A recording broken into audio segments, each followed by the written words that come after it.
প্রিয় ও স্নেহের 2024 সালের নতুন বছরের সপ্তম শ্রেণীর ছাত্রছাত্রী বন্ধুরা, আশা করি তোমার সবাই ভালো আছো।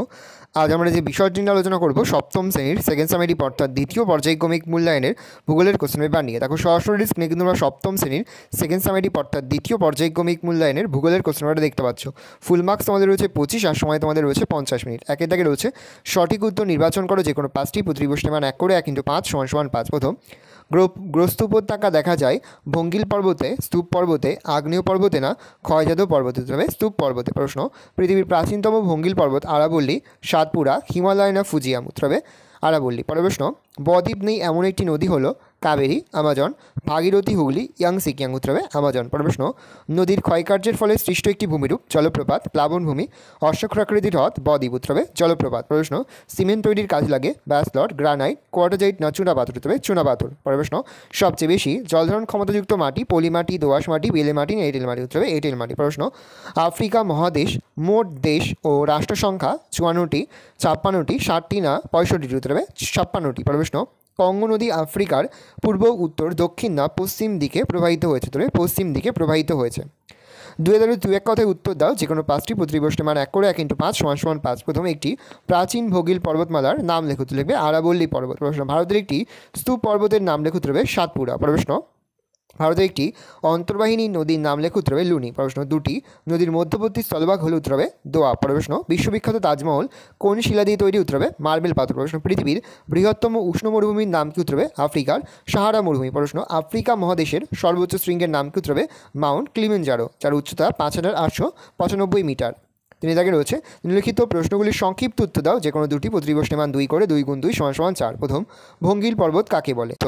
ভূপৃষ্ঠের অবনমিত অঞ্চলে সঞ্চিত কোমল পাললিক শিলাস্তরের প্রবল ভূ আলোড়নের ফলে সৃষ্ট অনুভূমিক পার্শ্বচাপের প্রভাবে ভাঁজ পড়ে তরঙ্গাকারে যে পর্বতের সৃষ্টি হয় তাকে ভঙ্গিল পর্বত বলে। উদাহরণ, এশিয়ার হিমালয়, দক্ষিণ আমেরিকার আন্দিজ, ইউরোপের আল্পস, উত্তর আমেরিকার রকি পর্বতমালা প্রভৃতি। স্তূপ পর্বত কাকে বলে? প্রবল মহীভাবক ভূগালনের ফলে শিলাস্তরে কোথাও সংকোচন বা সংনমন, আবার কোথাও টান বা প্রসারণের জন্য ভূপৃষ্ঠে চ্যুতি সৃষ্টি হয়।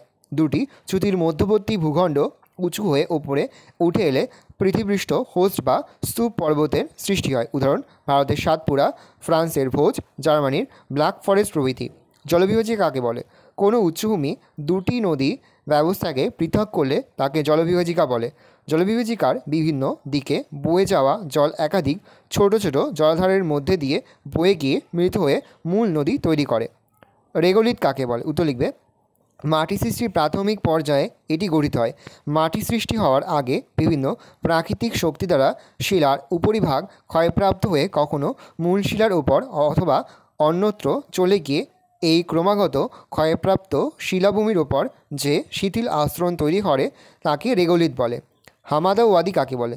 যেসব অঞ্চল শক্ত পাথরে ভর্তি, বালির অস্তিত্ব চোখেই পড়ে না, তা হলো হামাদা। সোহানার বেশিরভাগ নদীগুলো আটলাস পর্বত মধ্যভাগের উচ্চভূমি থেকে সৃষ্টি হয়েছে, তবে নদীগুলো বেশিরভাগ শুকনো। শুকনো নদীর খাতগুলো হলো ওয়াদি। চারিদিকে নিম্নলিখিত প্রশ্নগুলির উত্তর দাও যে কোনো দুটি, প্রতিবষ্টি মান 3 করে 3 × 2 = 6। প্রথম, কেবলমাত্র ভঙ্গিল পর্বতেই ভাঁজ দেখা যায় কেন?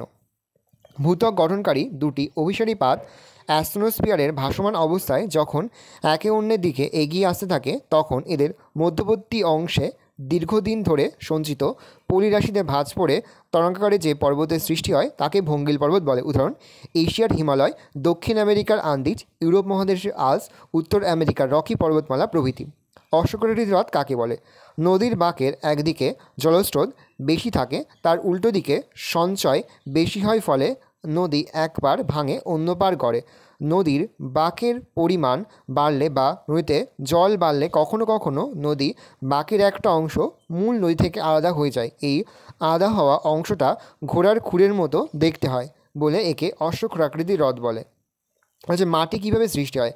মাটি সৃষ্টির কয়েকটি পর্যায়ে ভাগ করা যায়। এক, মাটির দানার সৃষ্টি। শিলা থেকে বিভিন্ন প্রাকৃতিক প্রক্রিয়ায় চূর্ণ বিচূর্ণ হয়ে মাটির খনিজ পদার্থ তৈরি হয়। এই খনিজ পদার্থগুলো নদী, বাতাস প্রভৃতি দ্বারা প্রবাহিত হয়ে এক স্থানে সঞ্চিত হয়। 2, জৈব পদার্থের সংযুক্তি। মাটির অন্যতম উপাদান জৈব পদার্থ প্রধানত উদ্ভিদ ও প্রাণীর দেহাবশেষ ও দেহজাত পদার্থ খনিজের সঙ্গে যুক্ত হয়।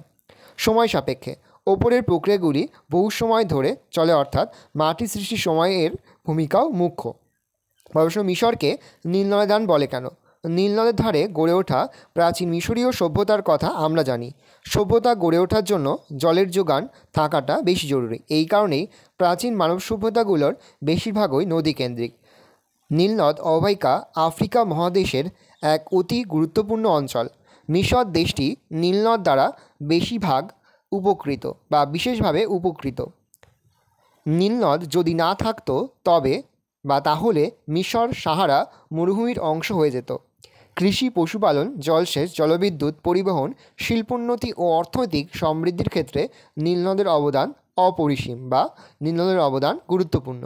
এক কথায় মিশরের যা কিছু সমৃদ্ধি তা নীলনদের জন্যই, তাই মিশর হলো নীলনদের দান। পরে রয়েছে ব্যাখ্যামূলক প্রশ্ন। প্রথম, যে কোনো একটি প্রশ্ন দাও, প্রশ্নের মান 5। প্রথম, উদাহরণসহ পর্বতের শ্রেণীবিভাগ করো। উৎপত্তি ও গঠন অনুসারে পর্বতকে 4টি ভাগে ভাগ করা যায়, যথা ভঙ্গিল পর্বত, স্তূপ পর্বত, আগ্নেয় বা সঞ্চয়জাত পর্বত, আর হচ্ছে ক্ষয়জাত পর্বত। ভঙ্গিল পর্বত পাললিক শিলায় ভাঁজ পড়ে বহুদূর বিস্তৃত যে পর্বতের সৃষ্টি হয় তাকে ভঙ্গিল পর্বত বলে। উদাহরণ, ভারতের হিমালয়, উত্তর আমেরিকার রকি, দক্ষিণ আমেরিকার আন্দিজ প্রভৃতি। স্তূপ পর্বত শিলায় ফাটল ও চ্যুতির ফলে চ্যাপ্টা চূড়া বিশিষ্ট অল্প দূর বিস্তৃত যে পর্বতের সৃষ্টি হয় তাকে স্তূপ পর্বত বলে। উদাহরণ, ভারতের সাতপুরা, ইউরোপের ব্ল্যাক ফরেস্ট প্রভৃতি। আগ্নেয় পর্বত বা সঞ্চয়জাত পর্বত ভূ অভ্যন্তরস্থ ম্যাগমা লাভারূপে নির্গত হয়ে সঞ্চয়ের ফলে শঙ্কু আকৃতির জ্বালামুখযুক্ত অল্প বিস্তৃত যে পর্বতের সৃষ্টি করে তাকে আগ্নেয় বা সঞ্চয়জাত পর্বত বলে। উদাহরণ, ভারতের ব্যারেন, জাপানের ফুজিয়ামা, ইটালির ভিসুভিয়ান প্রভৃতি। পর্বত প্রাচীন কোনো পর্বত বিভিন্ন বহির্জাত শক্তির ক্ষয়ের প্রভাবে বহু বছর ধরে উচ্চতা হ্রাসপ্রাপ্ত হয়ে অবশিষ্ট বা ক্ষয়জাত পর্বতে পরিণত হয়। উদাহরণ, ভারতের আরাবল্লী, উত্তর আমেরিকার অ্যাপেলেশিয়ান প্রভৃতি হলো ক্ষয়জাত পর্বত। পড়ছে মৃত্তিকা সৃষ্টির পাত্রী নিয়ন্ত্রকের ভূমিকা লেখো। 1 দিয়ে পয়েন্ট করবে শিলা, ভালো করে দেখে নাও। 2 দিয়ে পয়েন্ট করবে জলবায়ু। আমি আর মুখে বলছি না, অবশ্যই কিন্তু ভিডিওকে থামিয়ে বা স্ক্রিনশট নিয়ে কিন্তু সম্পূর্ণ উত্তর তোমাদের খাতে নোট ডাউন করে নেবে। কোথাও লিখতে বা বুঝতে যদি কোনো রকম অসুবিধা হয় তাহলে কিন্তু নির্দ্বিধায় কমেন্ট সেকশনে কমেন্ট করে জানাতে একদমই ভুলবে না। পরের পয়েন্ট করবে ভূপ্রকৃতি, তারপরের পয়েন্ট করবে জীবজগৎ, শেষ পয়েন্ট করবে সময়। প্রশ্ন, নদী কী কী কাজ করে তা সংক্ষেপে আলোচনা করো। প্রথম কাজ হচ্ছে ক্ষয়, বহন আর সঞ্চয়। নদী হচ্ছে 3টি কাজ করে, একটা হচ্ছে ক্ষয়, প্রথম ক্ষয় কাজ লিখবে, দেখে নাও। তারপরে লিখবে বহন কাজ, তারপরে লিখবে সঞ্চয় কাজ, ভালো করে দেখে নাও। পরের প্রশ্ন, আফ্রিকা মহাদেশের সাভানা তৃণভূমি, ভেল তৃণভূমি এবং ভূমধ্যসাগরীয় উদ্ভিদের পরিচয় দাও। প্রথম পয়েন্ট, সাভানা তৃণভূমি, ভালো করে দেখে নাও, খুবই গুরুত্বপূর্ণ একটা প্রশ্ন।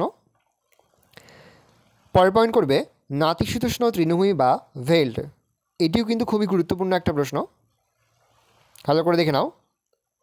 পরের পয়েন্ট করবে ভূমধ্যসাগরীয় উদ্ভিদ। এই রয়েছে টোটাল তোমাদের সেকেন্ড সামেটিভ অর্থাৎ দ্বিতীয় পর্যায়ক্রমিক মূল্যায়নের সপ্তম শ্রেণীর ভূগোলের কোশ্চেন পেপার। তাহলে তোমরা কোশ্চেনটা দেখে নাও। আশা করি ভিডিওটা ভালো লেগেছে। ভিডিওটা ভালো লাগলে ভিডিওকে লাইক করতে একদমই ভুলবে না। আর আমার চ্যানেল নতুন হওয়া লাল কালারের সাবস্ক্রাইব প্রেস করে পাশে বেল আইকন প্রেস করো, যখন নতুন করে ভিডিও আপলোড করি সবার ফার্স্ট নোটিফিকেশন তোমরা পেয়ে যাও। আর এই ভিডিওটি তোমার বন্ধু বান্ধবী আত্মীয় স্বজন সবার মধ্যে কিন্তু অনেক শেয়ার করে যারা বছর সপ্তম শ্রেণীতে পড়ছে।